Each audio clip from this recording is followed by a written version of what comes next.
ATN নিউজের দর্শকদের জানাই ঈদ মোবারক।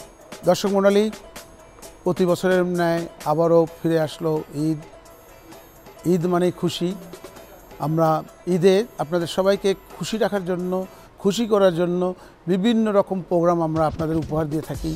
এইবারও এটিএন নিউজ আপনাদের জন্য অনেক রকম প্রোগ্রাম সাজিয়েছে। ইভেন আমরা যেটা করি সাধারণত বিভিন্ন রাস্তাঘাটে যে আমরা বিভিন্ন জনের আপনাদের ইন্টারভিউ নিয়ে থাকি। এই ইন্টারভিউর মাধ্যমে আপনারা আপনাদের যাদের আত্মীয় স্বজন বিদেশে আছে তাদেরকে আপনারা শুভেচ্ছা জানাতে পারেন। সেই ব্যবস্থাও আমরা প্রতি বছর করি। আমাদের সম্পূর্ণ কারিগরি দিক দিয়ে আমরা সব কিছু উন্নত করে আমাদের চ্যানেলটাকে এইচডিতে নিয়ে আসছি। এখন আপনার ছবি আগের চেয়ে অনেক ভালো ঝকঝকে চকচকে ছবি আপনারা দেখতে পারবেন। আপনারা প্রতি বছর প্রতিবার যেরকম আমাদের সঙ্গে থাকেন, প্রতি ঈদে যেরকম আমাদের সঙ্গে থাকেন, ঈদের বিশেষ বিশেষ প্রোগ্রামগুলি আপনারা দেখে থাকেন। আশা করব এইবারও আপনারা আমাদের এই প্রোগ্রামগুলি দেখবেন।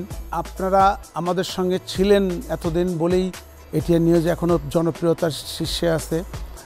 আমি চাই আপনারা বিগত দিনের মতন এইবারও এখনও সবসময় আমাদের সঙ্গে থাকবেন। আমি শুভেচ্ছা জানাই আমাদের কেবল অপারেটরদেরকে, যারা আমাদের প্রোগ্রামকে বাংলাদেশের ঘরে ঘরে পৌঁছায় দিয়ে থাকে। আমি শুভেচ্ছা জানাই বিজ্ঞাপনদাতাদেরকে, যারা আমাদের এই প্রোগ্রামগুলিকে সাকসেসফুল করার জন্য আমাদেরকে নানা রকম স্পন্সর দিয়ে আসছেন। সবাইকে আমার তরফ থেকে, আমার এটিএন নিউজের তরফ থেকে শুভেচ্ছা। ঈদের সব কটি দিন আমাদের সঙ্গে আমাদের প্রোগ্রাম দেখবেন বলে আমার দৃঢ় বিশ্বাস। সবাইকে আবারও জানাই ঈদ মোবারক।